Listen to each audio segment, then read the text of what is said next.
Okay, so our guests should join us shortly. I'm very honored and touched that François Sureau was able to join us finally. We tried to get him with us a couple of years ago, and unfortunately we ended up almost canceling the entire thing. We then had another scare with maybe not being able to organize this Congress once again this year, and we were able to push through this time. And we have the huge honor to have with us François Sureau. I asked François how I should introduce him. Everyone's got the program, everyone's got his biography. But let me give you an anecdote. The first time I met him, he was worried about COVID because no one's immortal, and he was able to come in the end. So he overcame his fear. He's now a member of the Académie Française. We'll be talking about whose position he took over. And we were talking about Henri Troyer earlier. So you took over from Henri Troyer, Max Gello. So you're replacing someone from Nice and Russia, I believe. Okay. So it's a huge honor to have him with us here today. Now, I went through his Wikipedia page, like everyone might do. So you are former soldier, upper civil servant, writer, author, heavily invested in humanitarian issues, and interested in people. And that's the gentleman you have ahead of us, in front of you, rather than just an author, and I don't even know whether just an author is even a thing. So, François, I would like to let you have the floor. Thank you for being with us.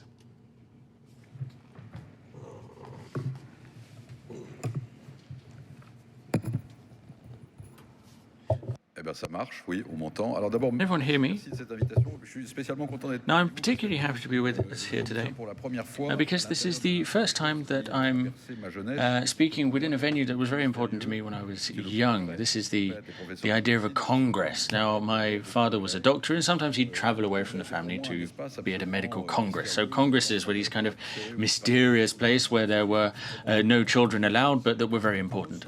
And secondly, albatross. Albatross is, of course, reminiscent of some of Baudelaire's poetry, and I enjoy the concept because of that. But at the end of this relatively busy week, you've been talking about very serious things, so I felt that my job was to come and entertain you in a relative measure at least. And I'm going to try to do that by talking about literature, specifically a certain type of literature related to addiction. And this is a rhetorical process, because what I'm going to talk about is the French author's addiction to general notions since the 18th century. I see this as something of a disease that is particularly French, and that doesn't seem to affect authors from other European countries to that same extent, or even outside of Europe. And this is very striking to me. There's an author that I like a lot, an American author, Tony John, who wrote, a professor at Columbia University, and wrote a book on writers who enjoyed freedom in the 20th century in France. And he only found 4 examples, because of theoretical constructs and being left-wing or right-wing, all French authors in the 20th century had lost their taste for freedom, and they found Mauriac, Aron, Pollan, and maybe Camus.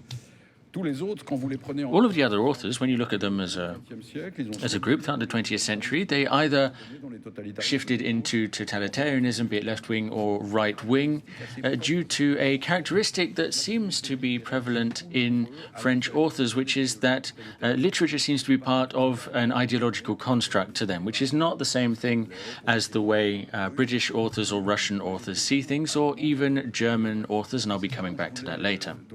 And that's what I wanted to discuss with you today. Let's talk about addiction, French authors' addiction to general ideas. I've decided to talk about 3 main things. First of all, we're going to have a kind of national anthropological look back, which should be entertaining, and I realize that this is an exercise that may seem a little bit dated, very 19th century, wondering what French people are, what they look like, what English people as a group are like, what Germans are like as a group, etc. But it's a relevant exercise because a writer, an author, has a practical component to what they do, just as a healthcare professional would. You think about things before you act. You have that very strong tie to the reality of the situation you're faced with. And that's my first point. France, generally, is a country in which the sense of reality and the sense of the truth of reality, so these two meanings that are actually the same, these are senses that are deficient in a widespread way. So often, French people would have to refer to foreign authors, looking at what foreign authors are saying about France to realize how separated we came from reality. Let me give you two very practical examples of that rift.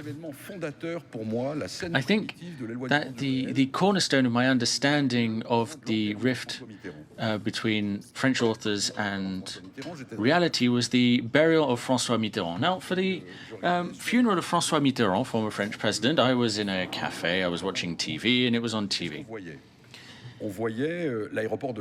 And this was the Jarnac airport, which was a military airport with gendarmes everywhere, an airplane, military airplane that lands on the runway, and then the coffin is brought out, borne by 6 soldiers, followed by the chairman of the Constitutional Council holding a Labrador on a leash.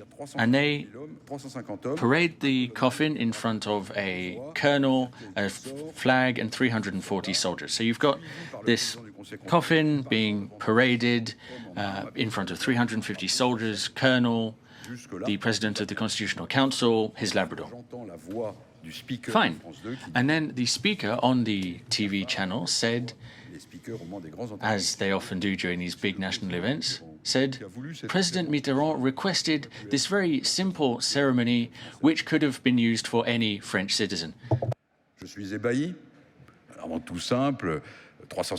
350 soldiers, a military airplane, the president of the Constitutional Council. It seems like a big to-do if we were to do that for every French person who dies. Now, I expected smiles or laughs in the cafe where I was watching, but actually people were just staring at the screen, and no one laughed. And this is where I realized for the very first time that there was something wrong with France, and this is how I came to understand the delirium that Jean-Paul Sartre, Alphonse de Chateaubriand, Brasillac, or other authors of contestable background may have experienced.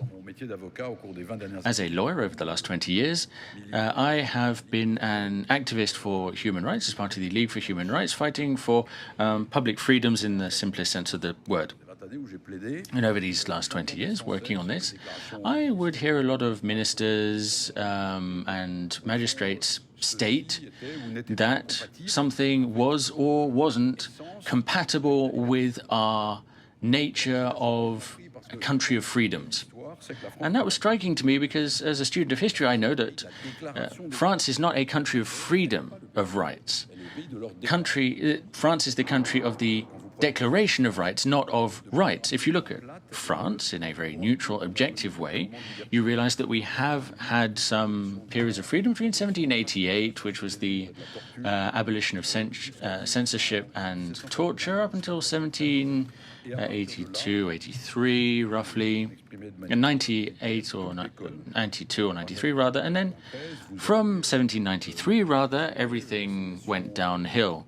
The law of suspects, as it's known, home arrests, what was known as the terror in France, then the directoire, new form of government that made things even worse, ruined individual freedoms, and then we shifted to the First Empire, and then the royalty was restored with laws on being sacrilegious, and that led us to 1848 with a welcome spark of hope, but short-lived, that led to the Second Empire. And even in the 10 last years of the existence of the Second Empire was not liberal. This leads us to the beginning of the Third Republic, which immediately distinguished itself through the creation of the moral order. it would take the end of the 1800s, early 1900s to have a truly liberal regime in France that recognizes freedom of association, freedom of statement, freedom of the press without previous censorship. And that lasted for 30 years because after that, censorship gets reintroduced because of the war. In the interwar period, freedoms were curtailed, and the colonial legislator also was subjugating the subjects of the former French colonial empire in a radical way. Then you've got the colonial wars and the limits to freedom of expression went with it. General de Gaulle founded the Fifth Republic, in which the freedom of expression of its citizens was certainly not guaranteed, as we saw with some public trials, with the Algeria case, with magistrates working without appeal, and other institutions had to step in to end that. So we are in no way the country of freedom. Prosecutors act, magistrates act, presumption of innocence is more or less respected. So any idea that we may have of an open French liberal state is actually false. And all you need to do is open a history book to realize this. Let me give you another example. We have a Declaration of Human Rights and Citizens, which I'm sure you know. It took until 1971 to approve the constitutional nature of a law versus the Declaration of Human Rights. It was a law on the freedom of association, and up until 1971, the legislator could vote in laws that violated the Universal Declaration of Human Rights and Citizenship. When we created the constitutional mechanisms, we realized that magistrates and judges were able to rule out a huge part of previous legislation simply because they went against the Universal Declaration of Human Rights. And this is supposedly the country of human rights. We are also a country that in many ways claims ownership of some of the most contested authors. The political structure of France has always been relatively authoritative in nature. The administrative control of France has been ever present, but we also had writers, Hugo to the Surrealists, were maybe exceptions to that rule. The existence of this bureaucratic state would take these authors and turn them into acceptable figures, and that was a considerable effect that we noticed. Again, a very practical example of this. As we were celebrating the French Revolution, the French Minister for Culture at the time went around prefectures around the country on taxpayer money, would go around vaunting the merits of Rimbaud. And Rimbaud was obviously spinning in his grave at the idea of prefects doing charity fun runs between Paris and nearby cities. And this is something that we've seen throughout history. In the more recent history of France, we had that extraordinary idea. Because remember, France is a country that's always seeking to define itself, as we're seeing in the current pre-presidential campaign, the idea of what is France, what does it mean to be French. And we had that fantastic idea that I couldn't imagine coming up anywhere else. The President of the Republic decided to organize these conclaves of prefects around the country to send questionnaires to people to ask French people what being French meant to them. And then the prefects would then gather this up and define what being French is. This is a country that is all about what is not real. And that's fascinating. Let me give you another example, which is more directly related to politics. No matter what you may think of the current political and economic situation, I know, for reasons related to foreign people and immigration, more left-leaning circles than right-leaning circles, but when I listen to people, you'll hear a lot of theories according to which police repression is required to achieve the desired liberalization of the Macronian countryless system, basically bringing everyone into this kind of labor-based system that will draw people out of poverty. And we say this in a country where we have the highest rate of social transfer out of OECD countries. We have a lot of wealth redistribution, and we just opened 4 generations worth of public spending during COVID. juste dans un système communiste qui fonctionne. Basically, France is a functioning communist regime, as some authors have said. And that Bref, says a lot about where we are. spécialité Basically, de l'idéal, c'est-à-dire we have made the ideal sur le réel our specialty. qu'on peut avoir. Basically, saying things that are disconnected from Ce the faisant, reality of the situation. And that's fascinating to me. ça a un effet sur la littérature. And let me explain what this means for literature. On a très By souvent doing this, l'impression que, en réalité, la France aussi we une sorte de grand realize that France sur le monde. alternates between these big speeches, and I know that I'm talking to psychiatrists, in many cases psychiatrists at least, Un discours de Maboule. this kind of shamanistic speech, this kind of idealistic shamanistic type speech, the kind of thing that led Foucault to believe that the Ayatollah regime was the expression of happiness on earth, which is this kind of shamanistic guru-type speech. La gestion technocratique simple. But then you switch from that, from pure technocracy, basically that the French state is the implementation by the administration of policies that are not related to the true situation, but that aim to improve the way the administration deals with the reality of the situation. For example, hospitals and immigration. Il est la manière The topic is not reality. The topic is how the administration deals with reality. So this kind of dichotomy where you have this very idealistic type of speech and this very rigorous administrative approach. très étonnant pour un. And this leads to something that's very interesting for a legal scholar, which is the anatomy of philosophical thought or politico-philosophical thought during important times in history. Des décisions de la Cour suprême. I love reading the decisions from the Supreme Court of the United States, and I have since the 1920s. The Americans or the Anglo-Saxons are often presented as pragmatists, ultimate pragmatists, right? But that's not the case. If you look at the debates between majority and dissident factions within the United States Supreme Court, you realize that these decisions are based on philosophical musings about what the Constitution of the United States should be and the historical nature of a text. Les amendements à la Constitution américaine Questions whether amendments to the Constitution are similar to our ou au 18e Declaration of Human Rights, whether these amendments were made in the 18th century and were supposed to last forever, or whether they were appropriate to the context of the 18th century. This is related to the question of federalism. et à la fin sur And at the end of the day, it feeds into issues of principle. les And in many cases, divisions politiques habituelles en échappent. this will circumvent traditional political divisions. There was a judge, Antonin Scalia était un Supreme Justice Antonin Scalia. He was an Italian immigrant, an integrist Catholic with 9 children, and he always radically defended removing any censorship. catholique intégriste. So this Catholic Le Roe versus Wade. defended Roe versus Wade, which was the right to abortion. He would defend the right to abortion Principiel, mais with this dans un langage incroyablement pratique dont on chercherait thought process based in principle, position ou l'équivalent chez nous. and we could in no way transpose that into France.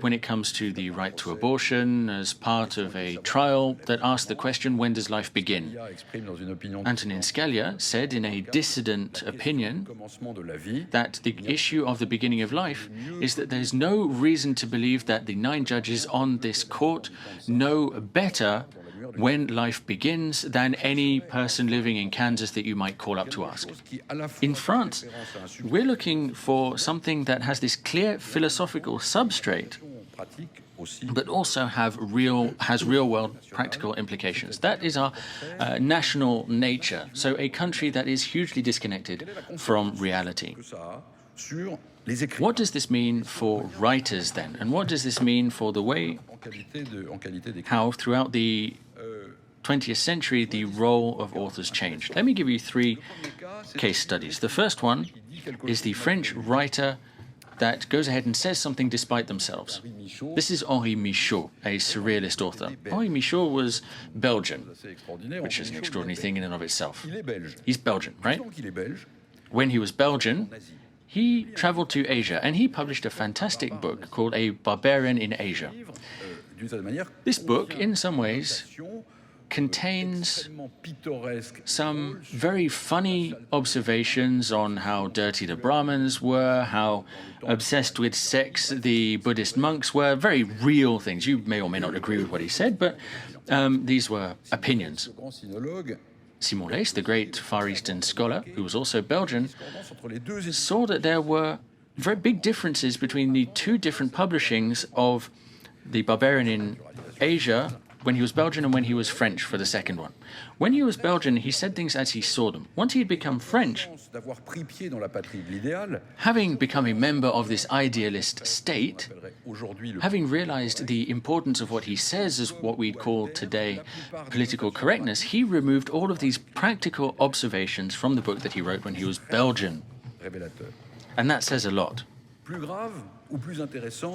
Worse, or maybe more interesting, Andrew Young, a British author that I like a lot. He was a vicar, kind of like the Rousseau character. And he was traveling around near the end of the 18th century. And he describes three things that express how disconnected the French are from reality. First of all, universal conspiracy. Traveling around in France, he went to all provinces, he saw Paris, he saw all four corners of France, and he realized that there were two types of conspiracy. You would have the type of conspiracy for the royalists, even a constitutional monarchy, explaining that the British influence, Freemasonry, Fox, was ruining France. And then you would have the conspiracy theorists, basically, and he was even told that he was a British spy. He was being accused by people who would explain that the king and the queen only want to destroy the French people. When you look at how Young described his situation in France between 88 and 92, and you compare that to a local newspaper, or you go to a local political rally, you will find yourself fascinated by how similar things are. And this is one of the reasons why I was always struck by the unfortunate desire by the state to suppress fake news. I studied politics in a pervasive fake news regime that was France between the 1970s and 1980s. My professor of geography, who was an eminent scholar, Stalinian in nature, who published books on the Soviet Union, and every week he would tell his students that the Soviet Union next year was going to overtake the US in, I don't know, grain production, electricity production, coal production, or whatever, and it never happened. And when the URSS collapsed, we realized that their GDP was actually surprisingly similar to that of Belgium. But throughout these 20 years, when we were studying, we were given this information.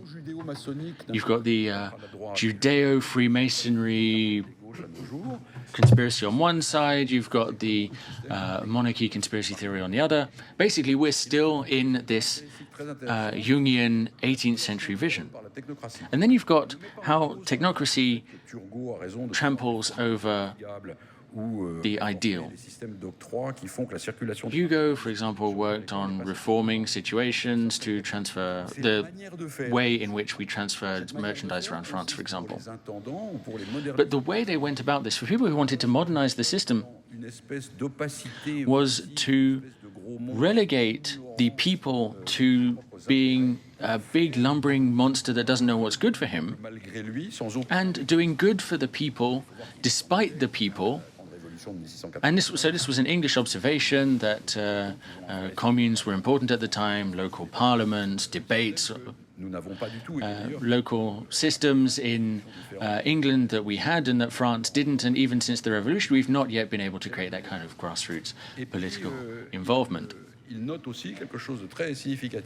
But he also noted something very important, which was how the French people loved these big grand designs without taking the reality of the situation into the account. Now, Burke was seen as a conservative figure, and he was involved in the independence of Ireland and the US, and had all the reasons to be a fan of the French Revolution as well. But he was not a fan of the French Revolution because he just saw a bunch of lawyers without a cause writing on great causes that would only benefit a low number of people.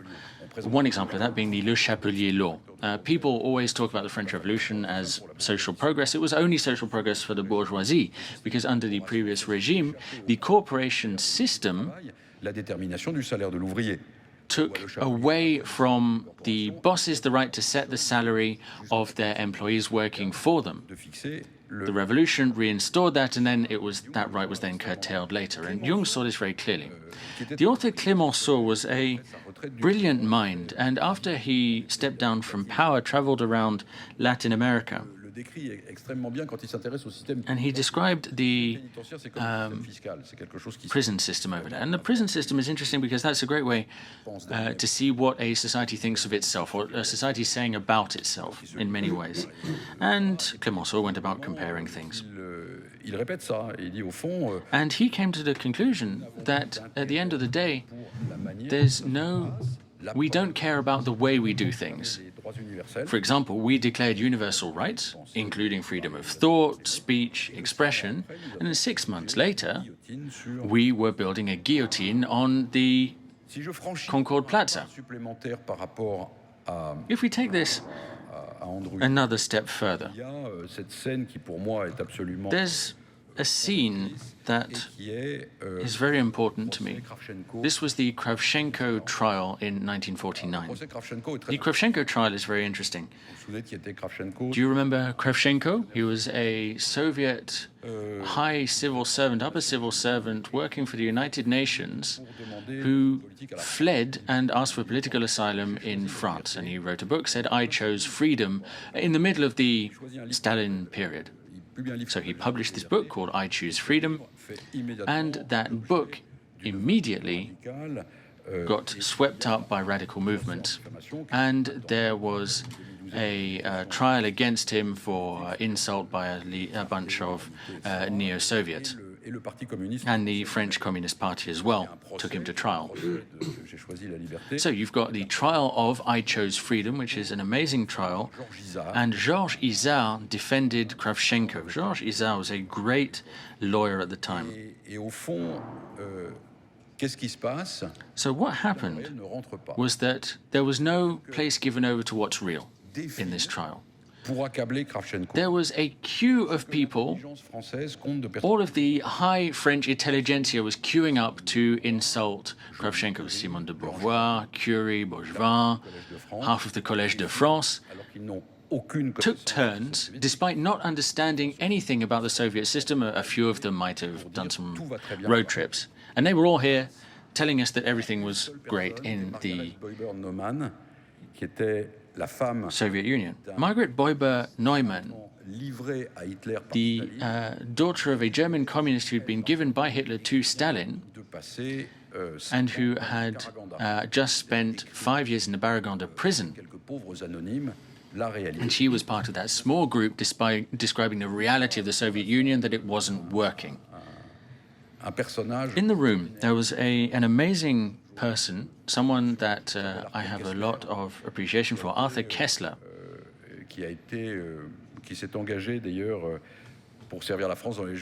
Kessler, in between 39 and 40, was part of the French Foreign Legion. He fought in Spain.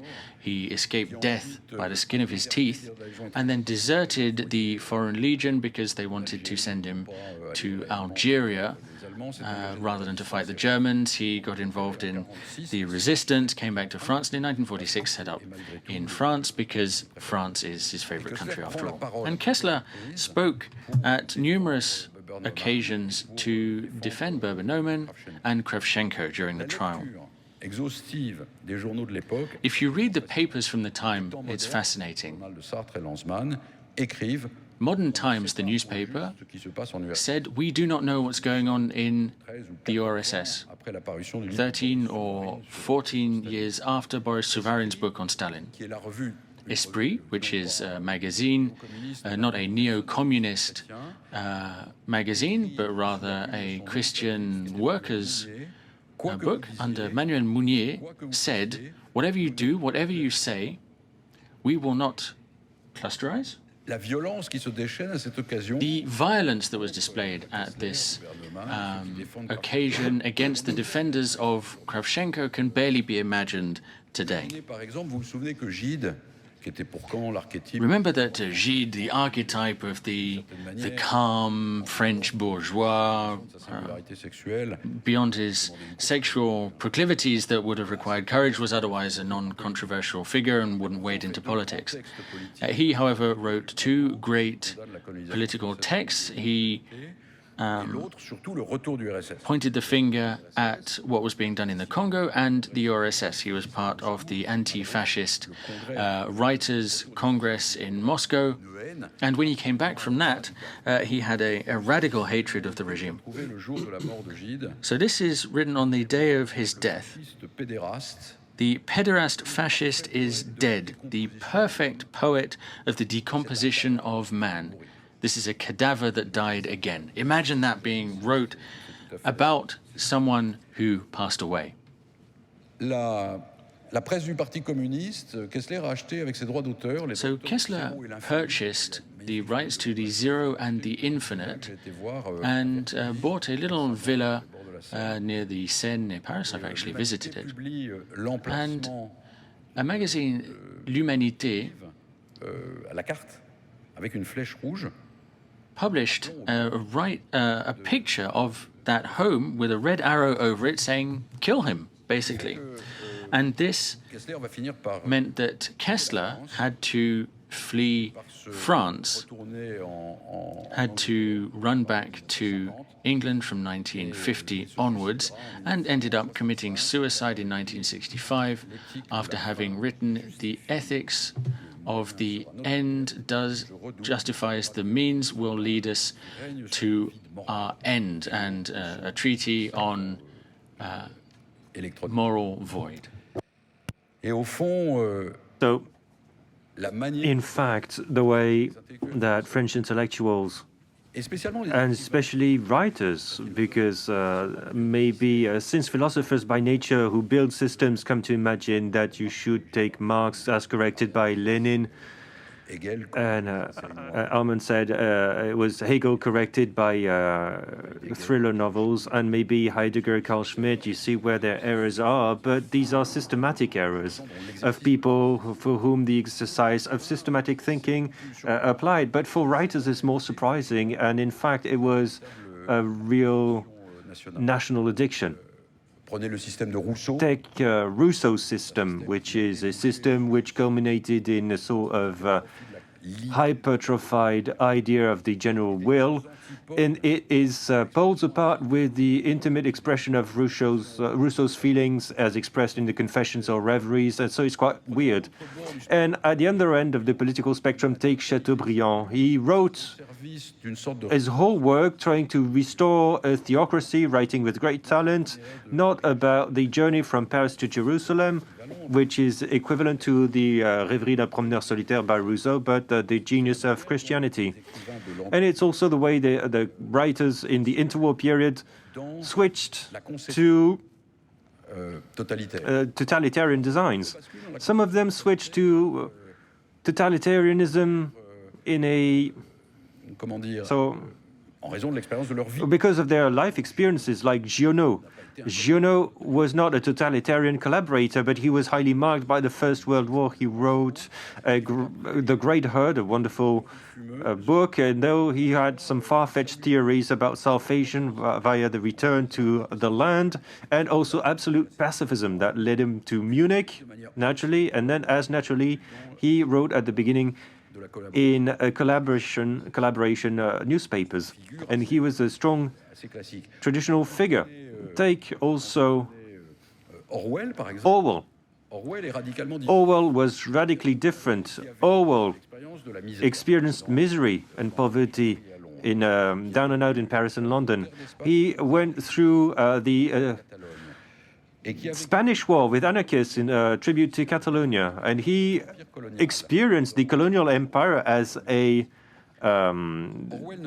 colonial policeman in Burmese days.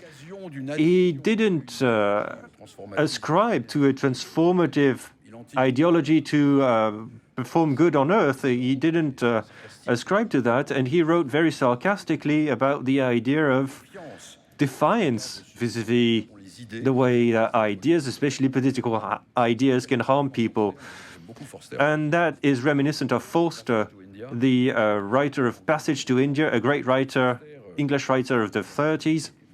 Forster wrote this book that 20 years ago was filmed by James Ivory. Passage to India was very criticized at the time because it's seen as criticism of British domination in India, and it is criticism, but it's not ideologically motivated. It's literature, it's the world as it was.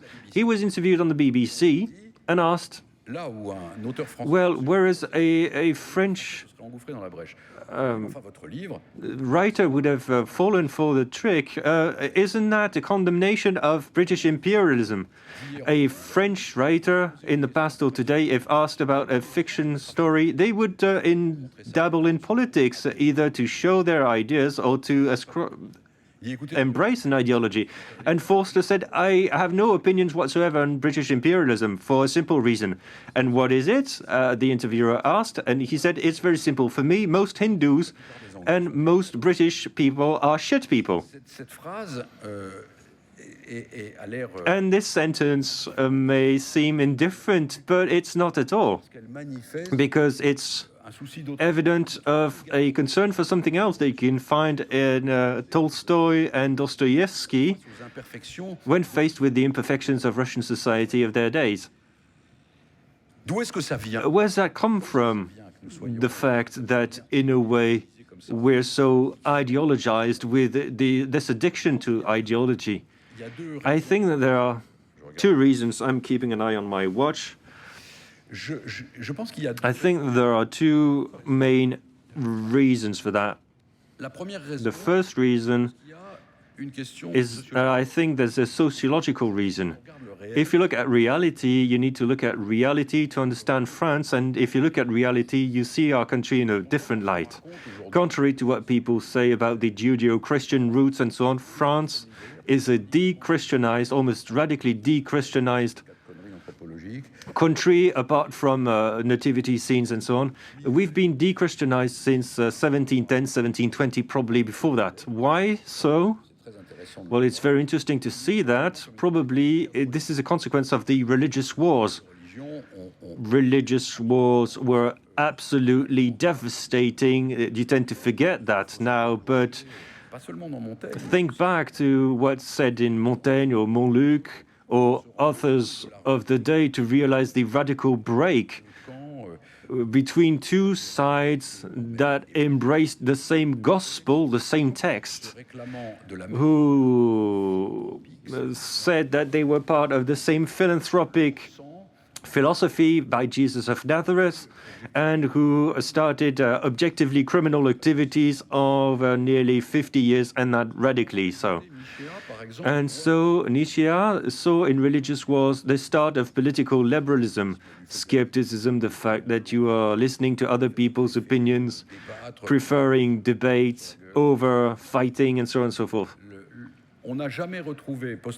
After the religious wars, and 50 years after that, I'll skip folklore manifestations like nativity scenes. There hasn't been the same degree of collective investment in religious life, including some theological debate that we had before religious wars.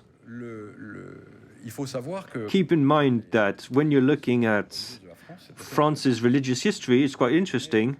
In 1820, at the time that was presented as almost theocratic times, a law on sacrilege. The rate of religious practice was almost the same as in 1795.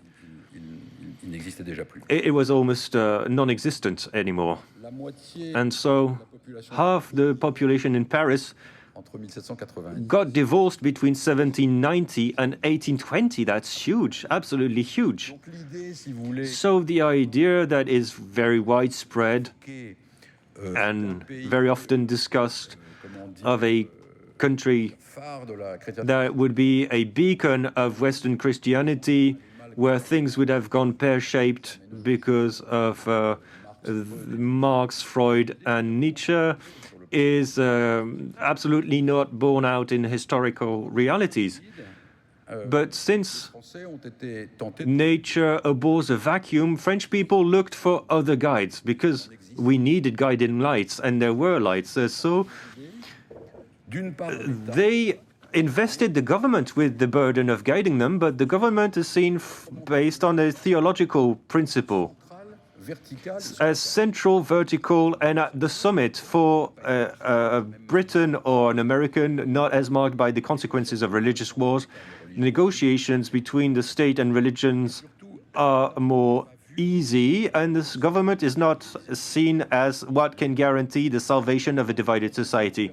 The government is a set of procedures that will allow a society with different interests to solve them via the mechanism of parliamentary democracy, the system that worked for 2 centuries in Britain and not for us.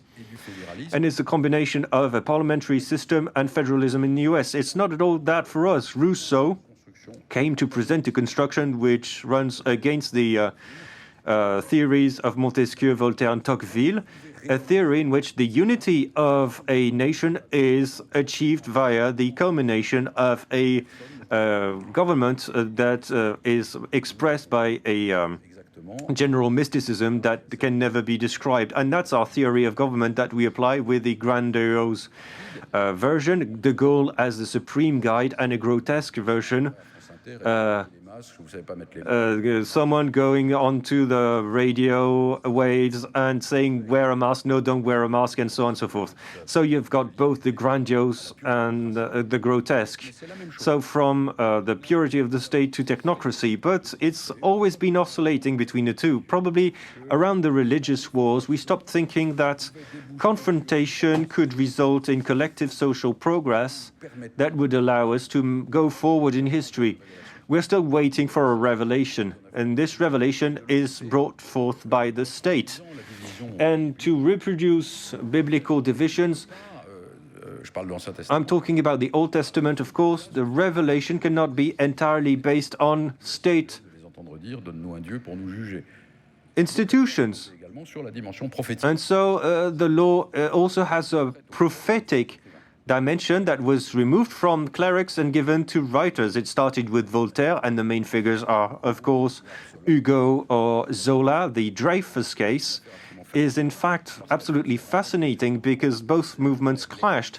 The government's interest, as seen from the interest of the army, efficacy versus justice, and the division in the body of prophets, those who embraced the innocence of Dreyfus and those who did not embrace it. And they were split in radical ways. There's a reply that I love, which is the most clear-headed of the times. At the time of the Dreyfus affair, there was the Henry Fund. He was innocent, and so to have him condemned, Henri produced a forgery, and having got Dreyfus sentenced, he committed suicide, Henry. And so right-wing intellectuals started a patriotic subscription to pay for the needs of Henri's widow, because she was widowed. And so Henri Otto, who was an anarchist, sent 1 franc or 2 sous. That wasn't a lot for the widow. And beside your subscription, you wrote a sentence. He wrote, "For order, against justice and truth." And he gave 2.5 sous. for order against truth and justice. And so at the time of the Dreyfus affair, this is when the notion of the division of the right and the left was created. It didn't exist before. We still had the old regime before that, before the Dreyfus affair. The nationalist left, Carnot, Bonaparte, the people of the convention, and the right wing was internationalist because it remembered the cosmopolitanism of the aristocrats, and also for its own interest because it was supported by wealthy and well-off classes who had an interest in the free transit of goods. And after the Dreyfus affairs, the system was reorganized the other way. So there's this need to have profits, which is specific to us and which works in parallel for us with the fact that we can only find our national unity in the state and in literary profits. So any French writer is very quickly tempted to put on the mantle of a prophet, from Voltaire to Bernard-Henri Lévy, from Brasillac, Sartre to Malraux, and even including Camus and Mauriac through their political investment. It's a religious vacuum that French writers strived to fill. And you can see that is something that has no example in other European countries. The desire that writers have to become ministers, it doesn't exist elsewhere. Evelyn Waugh never wanted to become prime minister or minister for Churchill, or neither did Orwell. Tolstoy, Dostoevsky, Styron never wanted to become ministers. It wouldn't have crossed their minds. It's the opposite for us. Chateaubriand wanted to become a minister and became so. Malraux wanted to and became so. He didn't want to become culture minister. He wanted to become a minister of the interior. Those who couldn't make it to a ministry made do with functions. Some, like Mérimée, tried to become ministers, but he became a senator instead, as did Giraudoux or others. But this interpenetration between the political sphere and the writers and the world of ideas, it does exist, and that explains the atonia, lack of tonus in our political debate. In your medical field or in my legal field, we are faced with the reality of things, and very often we're surprised by a debate between a state that doesn't know the reality and is criticized by intellectuals who know nothing of reality anyway. So, and sometimes they get together to build big conclaves out of which nothing comes out. And there's a second reason beyond the prophetic role of French intellectuals, which is that there's a sort of Platonician influx. We get an idea that we know that ideas are good and reality is bad. It's a Neoplatonic idea that has infested Christianity, especially late Christianity in the 19th century. Ideas are good, matter is bad. The mind is strong, but the flesh is weak, although what is described by Paul of Tarsus is not what you understand by flesh. So it's always mind over matter, but it's quite the opposite. Chesterton, a great British writer, wrote that most of ills in the world are spiritual in nature. They're fantasies or ideas, they are abstract constructions. They come from the mind's activity and not from reality. Most of the world's woes come from the mind's activity, with a ton of examples. And quoting from Chesterton, Simon Leys, who was an observer of the Maoist revolution, he proposed as an antidote, I'll come back to that, he proposed as an antidote Robinson Crusoe. Robinson Crusoe, the masterpiece by Daniel Defoe, his ship sank.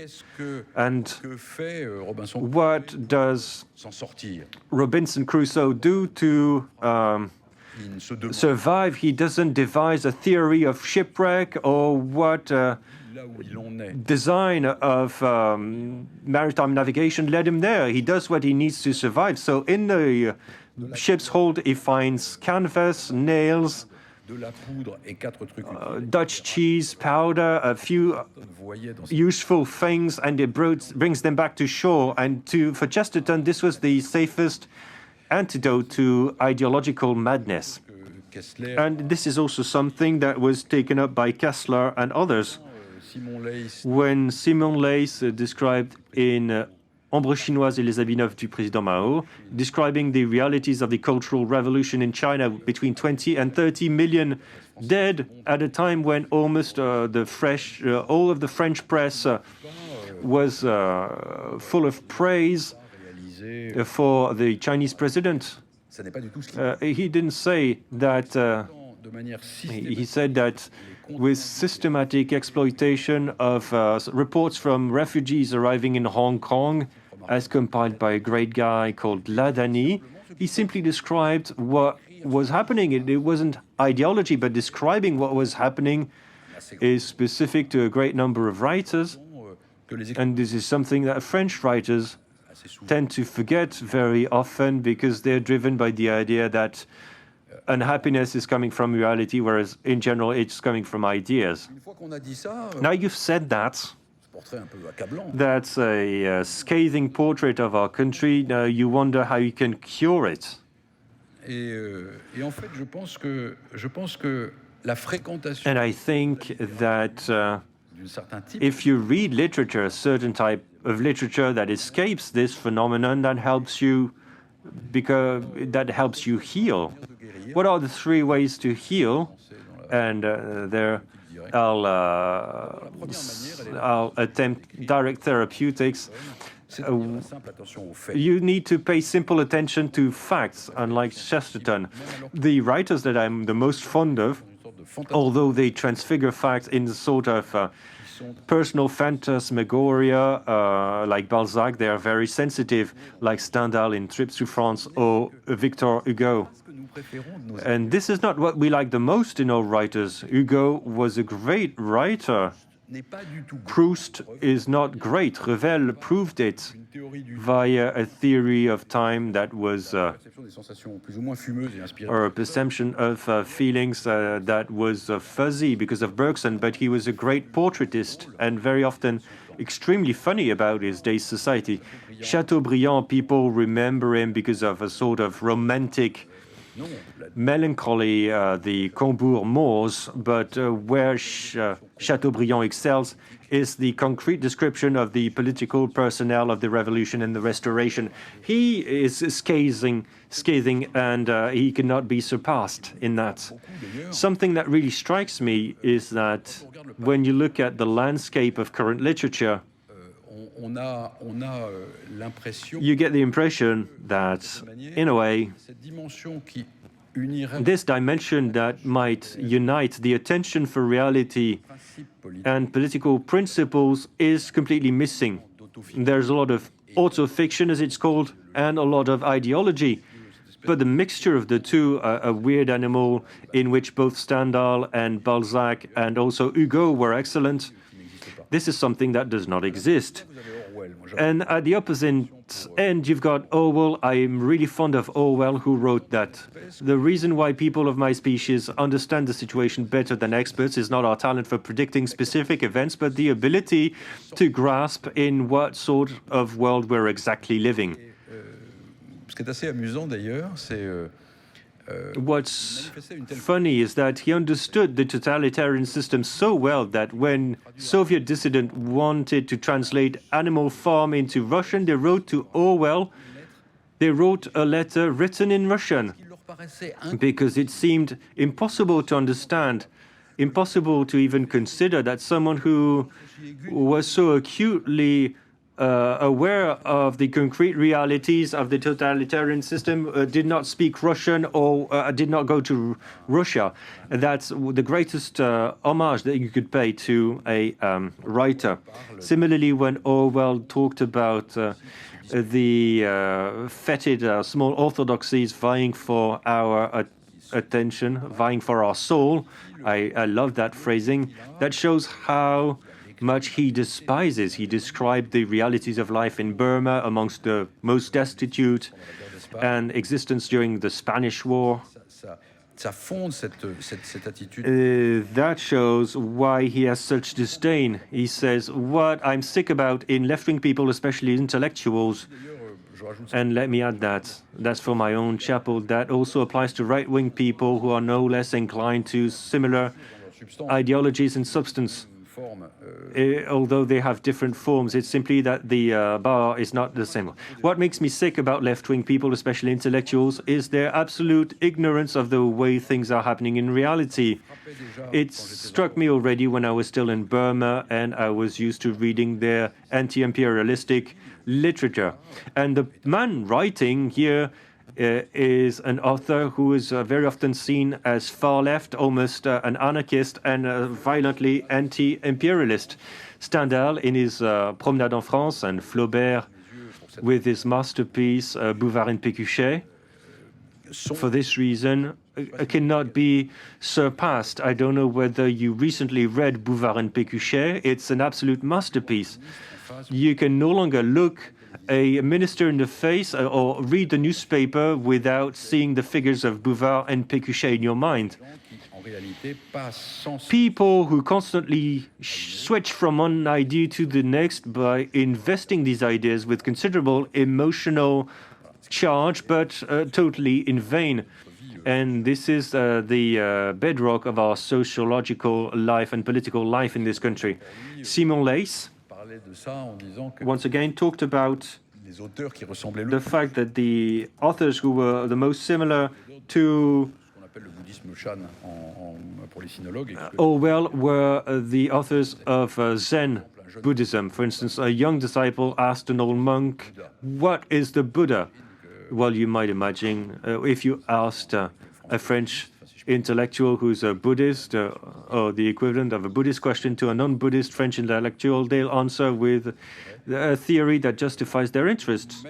And the master answered, the Buddha is a two-line turnip bought on the Xiaobo market. And so the lesson to remember is grasp reality. If you can only grasp a fragment of reality, modest though it may be in its concrete and singular irreducibility, you will at least plant your feet on the solid ground of reality of what's real.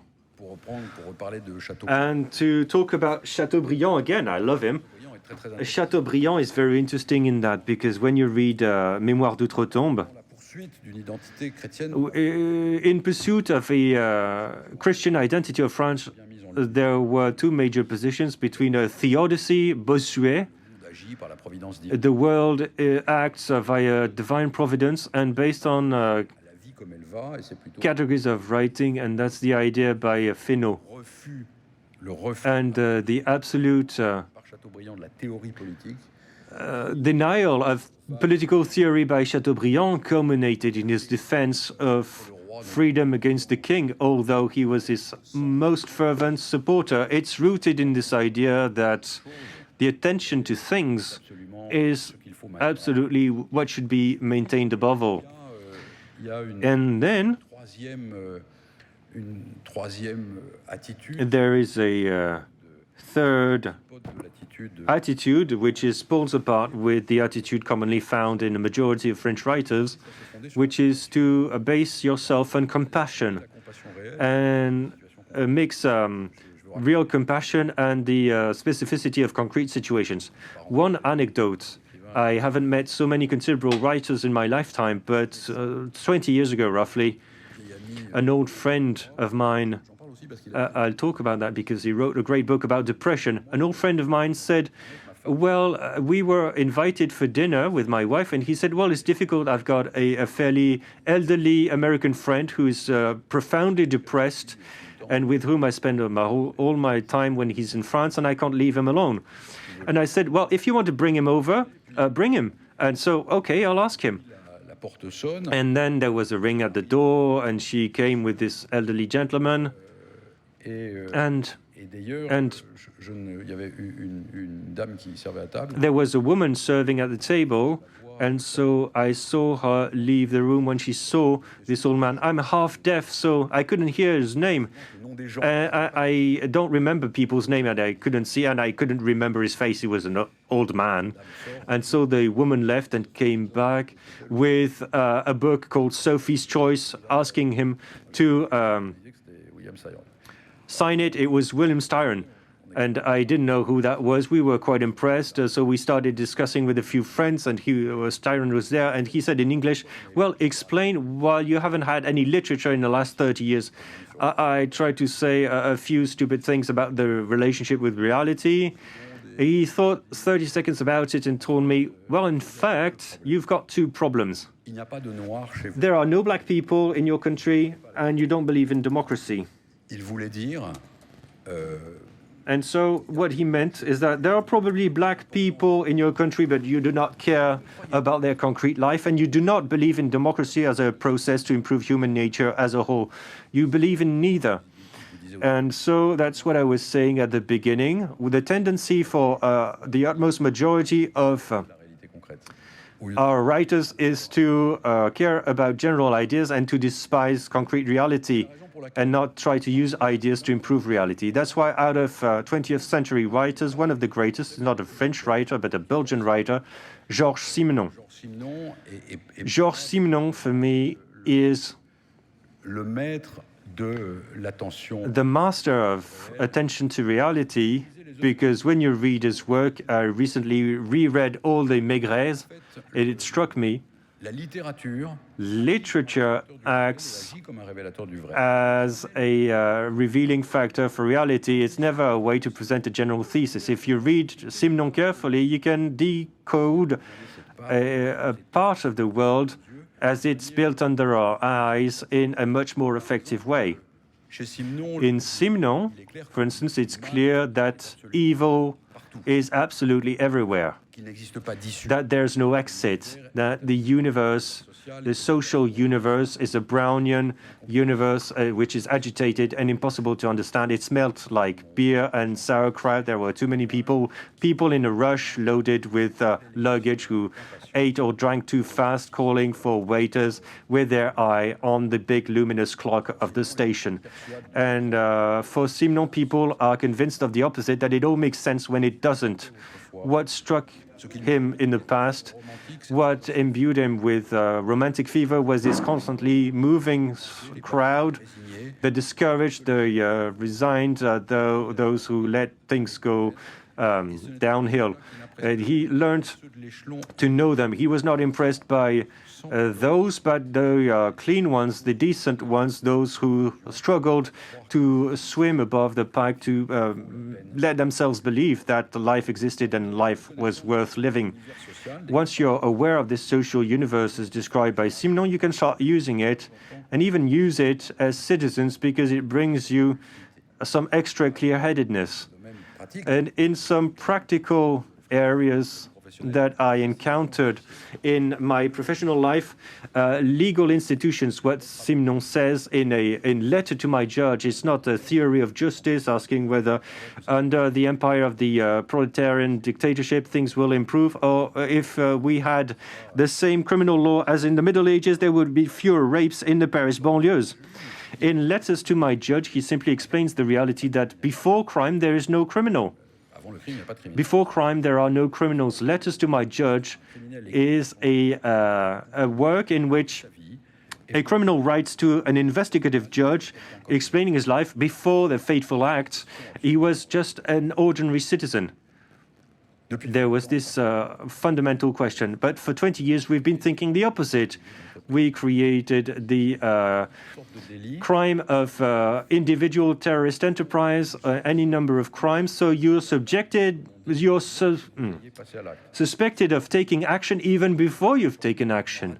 That's a radical paradigm shift, the idea that we're not innocent by principle. And also the safe retention in criminal law. Once a person has served his term, they can be kept in prison because they're supposed to be socially dangerous. this means that there are no innocent citizens, there are only potential guilty people. And if there are only potential culprits, and if you are detained by the state, and you can be detained by the state, you're no legal subjects, you are no free citizens. There's just a mass of people who could be subject to the government's whim, so there can be no democratic institutions because citizens are constantly, implicitly subject to the possibility for statistical reasons or potential because of reoffending statistics or their origins or the fact that they were a bit wild in their youth, they can be subject to criminal detention. And so if citizens ought to make choices and they should be free and they should not be intimidated by government instruments, this view disappears. It has been disappearing for about 20 years under our eyes. And it's all contained in Letters to My Judge by Simon, without any theory in that. It's simply to lead us to think about reality. Tout à fait fascinant. Chez Simon, This is absolutely fascinating because for Simon, est omniprésent. evil is everywhere. Il est omniprésent et d'une certaine manière, on fuit. And in many ways, we Permanente chez Simon. On fuit are always fleeing from evil. le mal aux Amériques, on le fuit par l'intérêt. L'idée de la fuite devant le mal est quelque chose de... Fleeing from evil is something that we do through many ways in Simon, and this is something that's pervasive in our social environment. Le mal nous est devenu intolérable. Basically, it's become intolerable, Au fond, unavoidable. on croyait à quelque chose, on pouvait penser qu'il était When we used to believe in something, we thought that we could reduce soit par la evil by système politique, creating a just political system or by changing ourselves in a way that reduces, attenuates, mitigates evil. But we've stopped believing that. Evil is still there. Evil is still something that we can't name. Simon décrit ça de manière absolument magistrale. And Simon describes this in an amazing way without specifically addressing it. There are two consequences. The first one En réalité, tout criminel is that any criminal is a madman. citoyen, en tant que spectateur du I système, see this as a citizen looking at the court system. fait étonnant, There's this surprising trend psychiatriser en permanence l'acte criminel. towards psychiatric understanding of criminality. The only thing that basically avoids psychiatric interest is someone killing their grandmother to get the inheritance. And I think that we're not far away from someone telling us that killing your grandmother to get money is some kind of internal imbalance. Dans la mesure où le mal est vécu par nous comme quelque chose de And secondly, evil irréductible, is experienced as something that's unavoidable, unknowable, ununderstandable, and without solution. So that means that we need to extract evil from ourselves. During the previous presidency in France, you may remember that there was a debate about removing nationality from terrorists. enfin, d'un acte si énorme qu'il en paraissait freudien, quoi. This is something that was so big it almost appeared Freudian. This was this huge behemoth of an idea. Just take 30 seconds to imagine that someone who would shoot up a concert hall, someone who would kill themselves shooting up a concert hall and would want to blow themselves up, D'être privé de nationalité. would be worried about losing their passport. Bon, ça n'a aucun sens. It doesn't make any sense. Quel est le sens que ça? Ça a le sens de la création de la société des purs dans l'idée d'une société qui ne peut plus. The only meaning is this society that wants to be pure and to not have evil in it. People who are evil cannot be one of us. They cannot be a member of our society. We need to push them out. Alors, on peut pas les faire sortir de la nature humaine parce que là, on serait. We're going to push them out of. We can't push them out of human nature because that's what the Nazis did. Encore que l'emploi des métaphores animales pour Although using animal metaphors to describe them, a lone wolf, for example, reveals the dehumanizing nature of our thought process. So we can't remove them from humanity. We can at least push them out of politics. They're not one of us. They can't be French. They're not French the same way we are. morceaux au Bataclan, en fait, eux et leurs semblables ne doivent plus être français. If they blow themselves up in a concert hall, they should no longer be one of ours. They're no longer French, and they get their Sur le plan nationality removed. This is a very strong, politically symbolic action, probably one of the strongest over the last years. d'une certaine manière, la seule solution que In some ways, The only solution to these national deviances, and I hope that someday some great 21st century author will come about and will be able to do what Balzac did and what Zola did, be able to re-identify what is real within reality. But the only thing that's left to us is to continue to love reality. And loving reality is basically that promised land. It's that mirage that continues to move further away as we move towards it. But we, without great danger, cannot substitute reality for any imaginary construct. Thank you.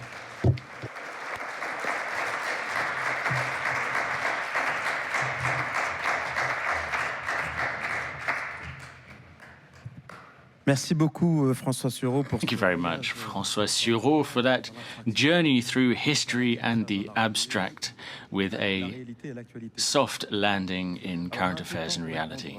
We've got a couple of minutes to answer some questions you may have, but let me start with a question of my own, which may be naive.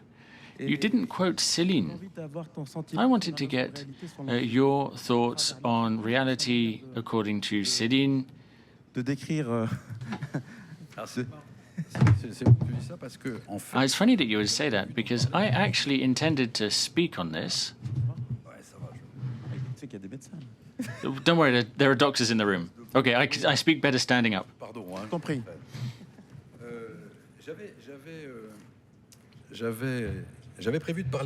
I actually intended to speak about Céline.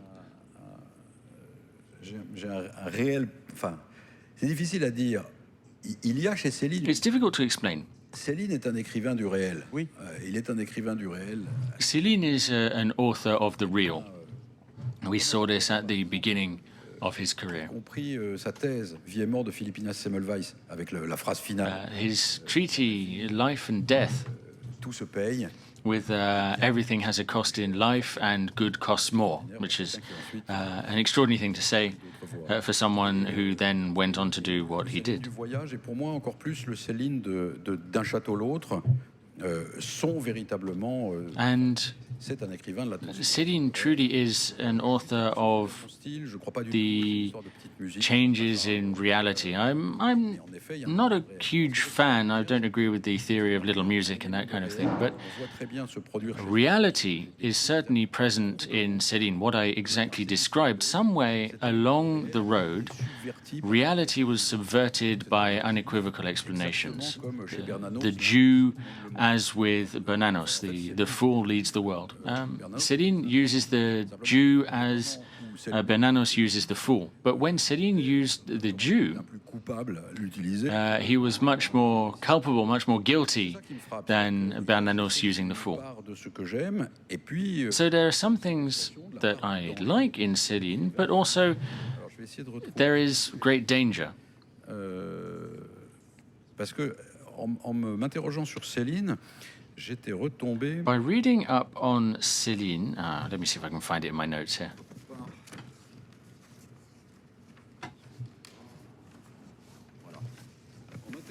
En m'interrogeant sur Céline, j'avais repris le journal de. By reading up on Céline, I looked into Younger. Parce que on voit bien ça, on voit bien comment le Céline qui a. And it's very interesting because you can see how the Céline in December 1941 is not the previous Céline as an author, and in many ways is no longer the Céline who wrote Un château à l'autre.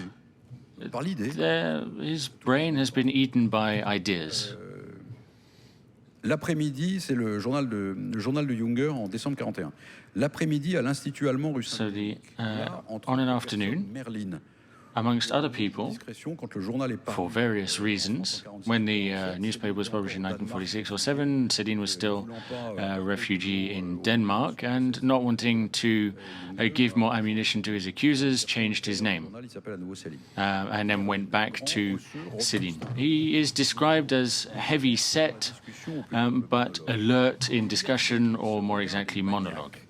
He has a maniacal gaze, inward-looking, like a light at the end of a tunnel, but for whom nothing exists anymore on the left or the right. It's as if the man is rushing headlong to an unknown goal with death by his side, is what he said. He is constantly surprised that us, soldiers, do not hang or kill Jews. He is surprised that someone with a bayonet would not use it as much as they wanted to. If the Bolsheviks were in Paris, they would show us how to do it. They would show us how to clean a population, a city, house by house, district by district. Jung went on to say that I learnt, listening to him for 2 hours, I learnt about the monstrous presence of nihilism. And that's what's fascinating with Céline, this monstrous power in this absurd idea ended up eating away at his mind. Okay,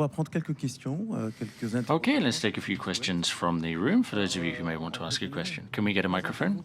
Introduce yourself before you ask your question, if you would, please.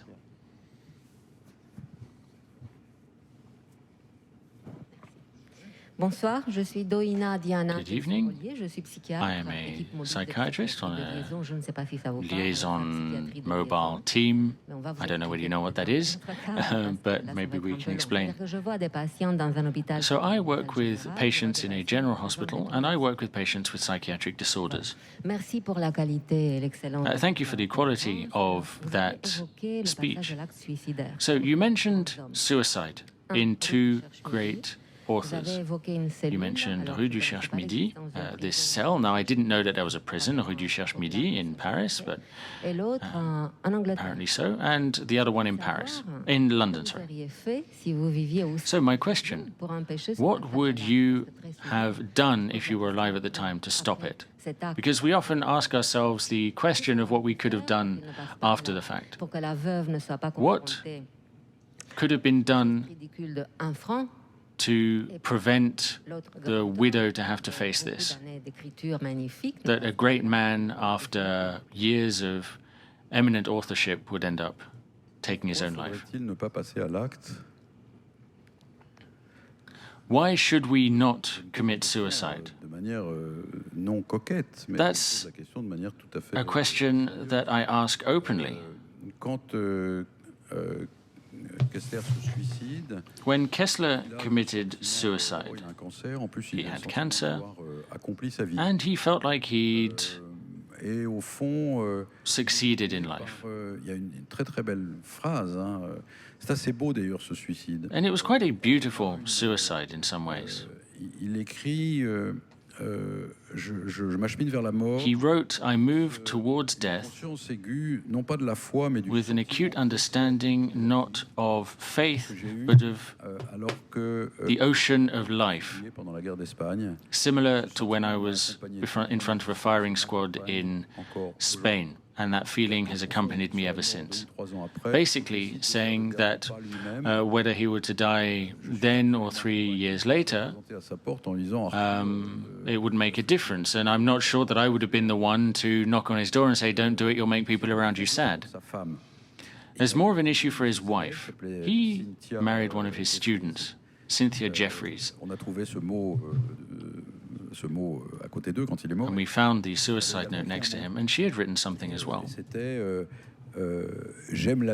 which said, I love life, but I cannot imagine life without Arthur.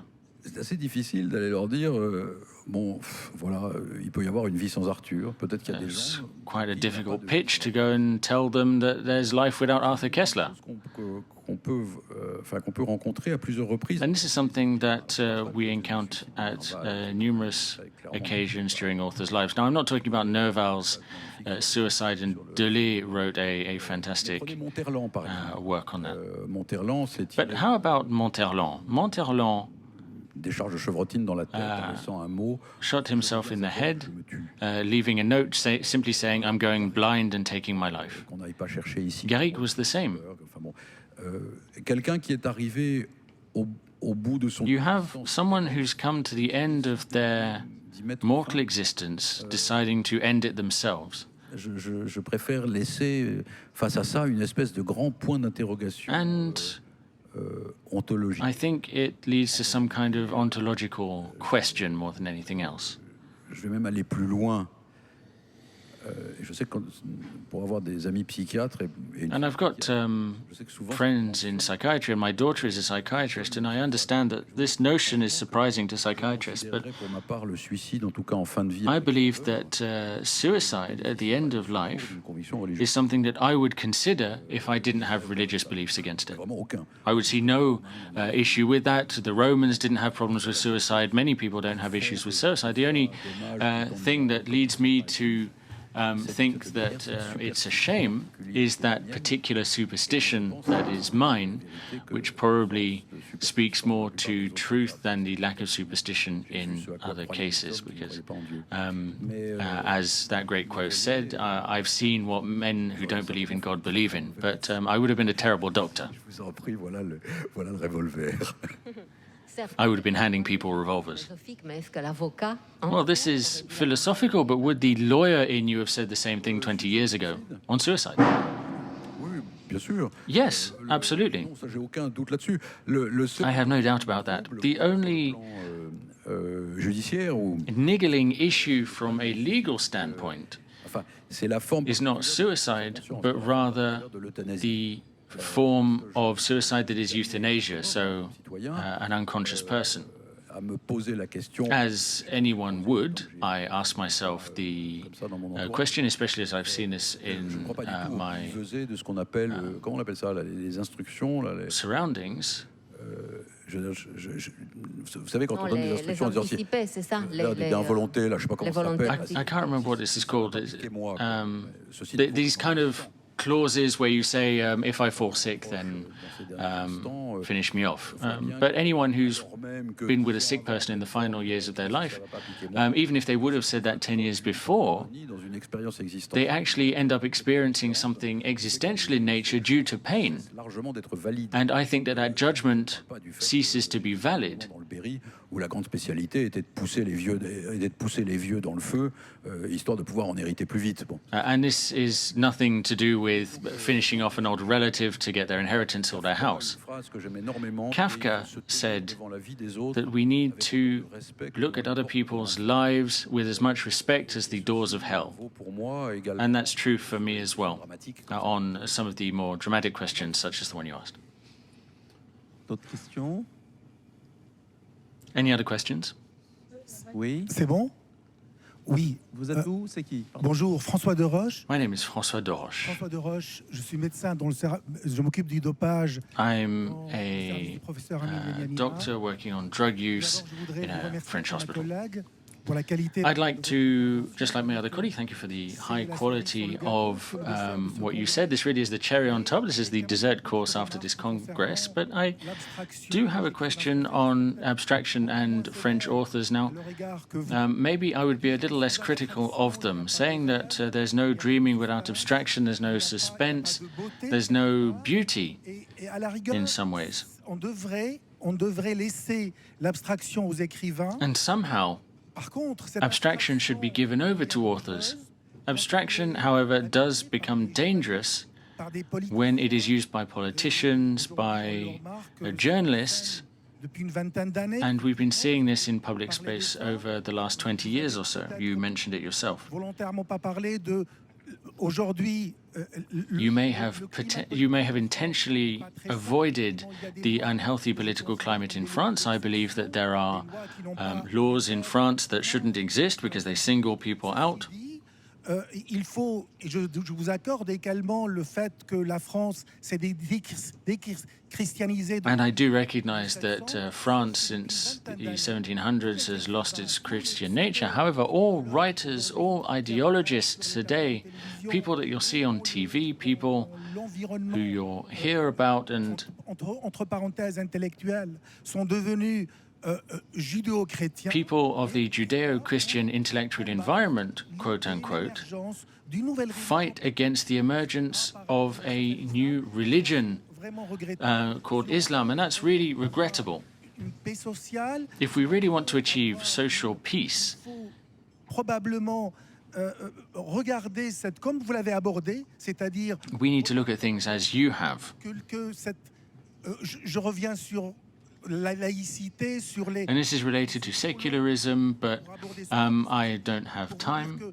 On pourrait peut-être accorder aux écrivains cette abstraction, c'est leur Maybe we could give over abstraction to authors as their right, but it should only be used for literature and French culture, whilst understanding its dangerous nature when it's being used by politicians or journalists who simply become ideologists pushing an opinion. Thank you very much, because this is the opportunity, and I understand where you're coming from, and I agree with you, but this is an opportunity for me to clarify some of my statements. Quand je disais l'abstraction, en fait, je visais l'abstraction politique. When I mentioned abstraction, I meant political abstraction, an author's devotion to a political framework. Débouche sur cette monstruosité romanesque qu'est les chemins de la liberté. Sartre leading to les chemins de la liberté, and Paul Bourget having theories on social matters that led to Paul Bourget's novels. Une dévotion à l'abstraction politique. It's a devotion to political abstraction, which can then be picked up by politicians or journalists, as you said. Je suis pas un fanat du naturalisme. However, I'm not a fan of naturalism in all cases as the alpha and the omega, because we would lose abstraction. The literature that I enjoy is literature that re-enchants the world, literature that takes this fairyland, André Breton's Nadja, and surrealists, and in the more recent times, Julien Grac's novels. So I was specifically targeting political abstraction, not our ability to put magic into an otherwise magicless world, which seems very useful to me. We'll not get into this, but that re-enchantment is not working. We have literature which is more psychoanalytical than actual literature, and then the other half is just political. But enchantment has all but disappeared. Je suis rentré au comité de lecture des éditions Gallimard. It's interesting because I am on the On reçoit énormément a big French publishers reading committee, and we get a lot of transcripts in. And I've looked at the kind of works that we get sent. It's interesting because we get sent 4 categories of things. The first one mon père, mon grand-père, mon arrière-grand-père étaient is things like my father, my grandfather, my great-grandfather was in the army, was one of the foreign regiments and was persecuted, with a great-grandchild speaking on behalf of a great-grandparent. Next, you have people saying that they were abused by their priest or their teacher and telling how it's horrible. The next one is my daughter wants to marry a transgender person and I don't like it. The fourth type is water's rising, the planet's getting hotter and everything's going to hell in a handbasket. So everything we get sent in matches these 4 categories, just like in 1930, where all of the books would have been about the beauty of the Sahara or the discovery of l'Orénoque after Sandra. What's extraordinary to me is that none of the themes that I mentioned are excluded from literature. But they don't bring magic to the world. The moral categories in the books that we like that bring enchantment are always harder and more painful than in the books that are simply people talking about themselves. The idea behind Le Grand Monde is tragic. In the end of Nadja, well, not the end. We know how she died in a hospital during the war, but behind Nadja there's this tragic nature, but it's still an enchanting novel. So I was targeting political abstraction, not re-enchanting the world. And you mentioned Judeo-Christianity, and that is a whole other kettle of fish. I completely agree with you, what you said about that. But let me take a different angle. All the writers who discuss this, everyone who's talking about this, to take the authors that I know the best about these things, the Catholic writers. No great Catholic writer in the 20th century wrote without the desire to not be a great Catholic writer, with the political ramifications that may have and the impact of their works on their readers. This is true for Julian Green, who would radically recuse that idea, and Mauriac as well. That actually led to 20 or 30 years of silence from him. He's one of our great writers in the religious orbit, and one of those who believed and who didn't just believe that religion was an anthropological device that seemed nice because they preferred to live in 1930s France rather than France now. And that's the thing for a lot of people talking about religion on the right wing. But these authors never ventured as far as that. Personally, I wouldn't describe myself as a religious writer, but I have a religion, and I'm struck as if by blasphemy, by the use of religion in the political sphere, as a blaspheme, rather. It's something that could be condemned. When Le Papillon condemned Action Française and the word racism, he did that for that reason, because it's replaced a collective political construct which was idol worshipping instead of personal salvation. And it's not just who call themselves Judeo-Christian, but it's intrinsically blasphemizing character of their positions within the public sphere. And the third aspect that really strikes me in what you are saying is that we're talking about exceptional laws and so on and so forth. And I agree with you, but what strikes me goes even a bit further than that. At the end of the day, for the reasons that I discussed that have to do with our cultural evolution over the last 200 years, we do not think that progress in the widest sense of the term, not progressivism, but progress towards more justice, inclusiveness, and friendship between people, and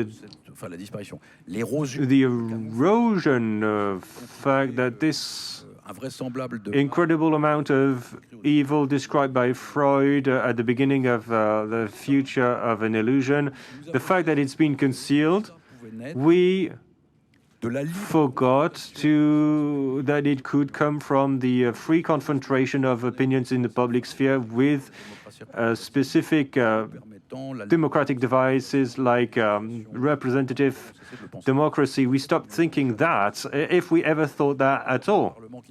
So we have a parliament that is no longer existent. We have courts and judges who are revolting against the government, and a president who is no longer serving the public interest. But we are sitting on a volcano, or at least a boiler ready to explode, because we stop believing that there could be a neutral place where, on a daily basis or weekly basis or on a yearly basis, progress would be manufactured collectively. What would make life livable collectively? We stopped thinking that. If we hadn't stopped doing that collectively, we wouldn't have institutions that would be in the state that they're in.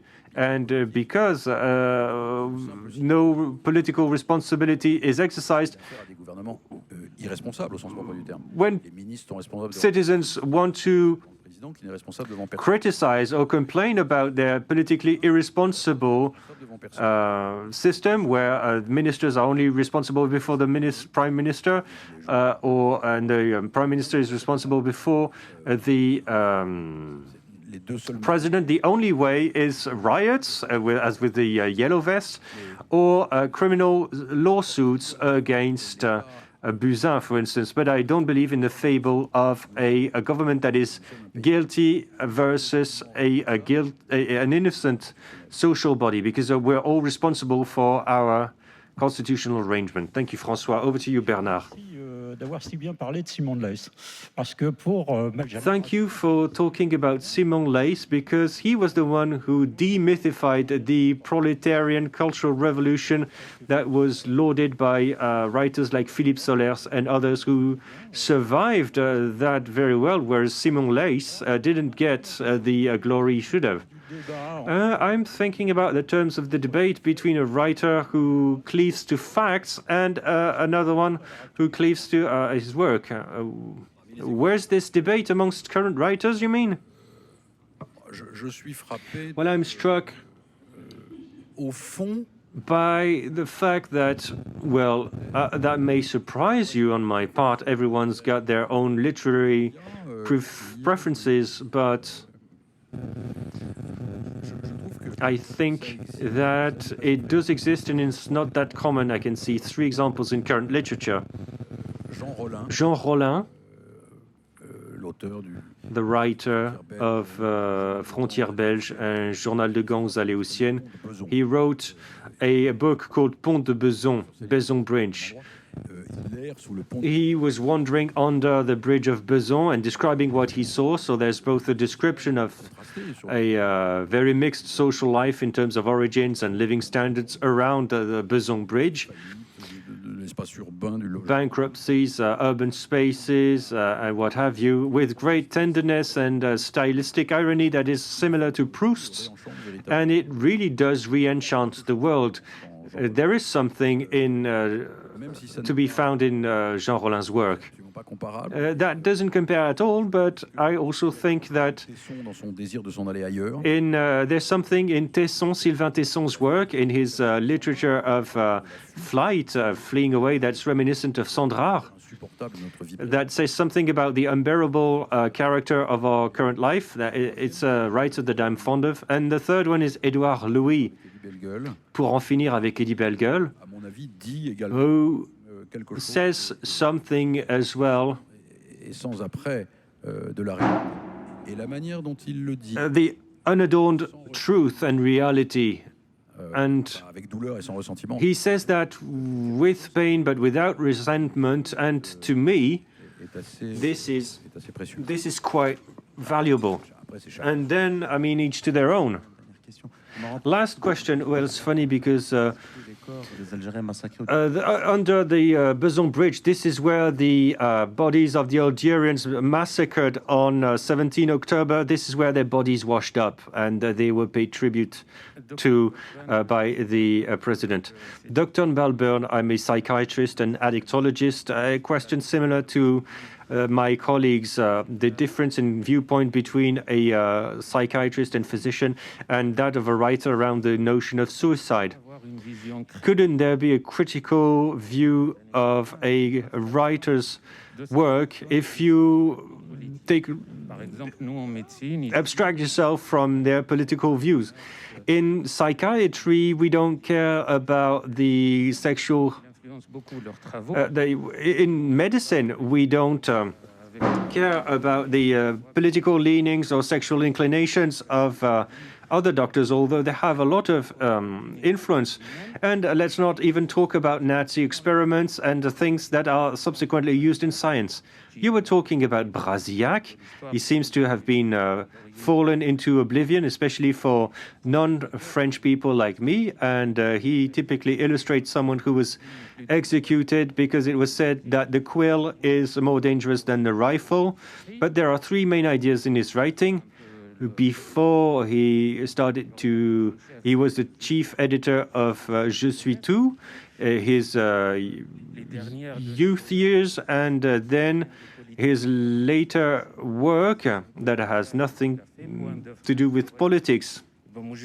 Well, I discovered that fully by coincidence, not via the official routes of history and so on, but we psychiatrists think about this human psyche, but doctors are a bit more down to earth, but maybe we could be a bit more lenient regarding divergent ideas. Well, yes, you're quite right. I exaggerated a little bit, but for two reasons.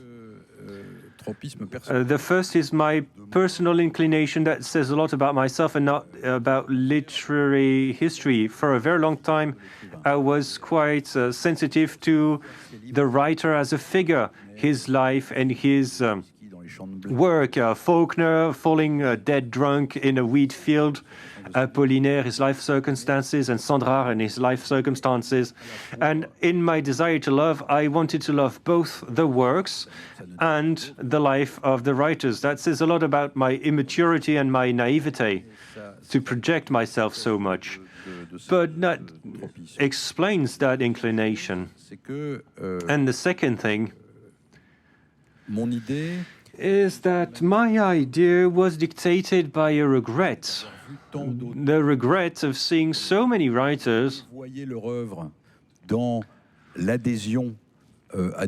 cheapen their work by embracing death-based ideologies. For instance, I really love Sartre. I would trade a lot of contemporary literature works for Les Mots, which is one of his greatest books, including the closing sentences. And thirdly, what's great with writers, authors, is that they always escape with a pirouette. In many ways, Hugo is sometimes a bit annoying. Everybody loves him. He only adopted good positions vis-a-vis the general idea. But there are moments where you would prefer people with fewer good positions, but more amusing ones. Joseph de Maistre, who was an awful reactionary, but he was funnier. I prefer the Soirée de Saint-Pétersbourg to what some of Hugo wrote, like Le Temps qui passe by Brasillac. I loved it when I was young, before he went haywire. And Dernier Poème de Fresne, that's absolutely wonderful. So it was not inciting you to condemn authors because of their specific life circumstances. I was rather deploring what in their work was cheapened because of the excessive share of their work that they devoted to political constructs that could be criticized. So time flies.